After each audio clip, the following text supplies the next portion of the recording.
மாதிரி தெரியுமாண்ணா ஏகப்பட்ட பேர் இருக்கானுங்க. எனக்கு நிறைய எஸ்சி ஃப்ரெண்ட்ஸ் இருக்காங்க. ஆனால் நான் யாரையுமே எஸ்சியாக பார்க்கறது இல்லைன்னு அந்த கூட்டத்தை சேர்ந்தவன்.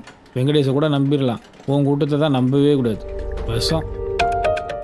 உங்களுக்கு நீங்க பேசுறதுல பிடிச்ச டைலாக் ஒண்ணே ஒன்று சார். லாஸ்டா அவன் கிடக்குறான் மயிராண்டி.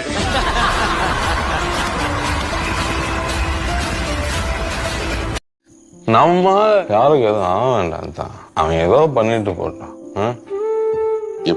யாரையும் குத்த சொல்றதுக்குல தான், எல்லாரும் வகையில் நல்லவங்க தான்.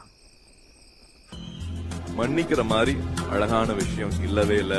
என்ன வெறுப்ப விதைச்சாலும் நம்ம அன்பை மட்டுமே பரிமாறுவோம். பைபிள் பகவத்கீதை ரெண்டுமே டெத்தை பத்தி ஒண்ணுதான் சொல்லியிருக்கு. நீ எவனா இருந்தாலும் வந்த வேலை முடிச்சோன்னு கிளம்பு. ஆனா அந்த வேலை முடியுற வரைக்கும் நீ வாழ்வு. எங்க இருந்தாலும் என்ன வேலையில இருந்தாலும்.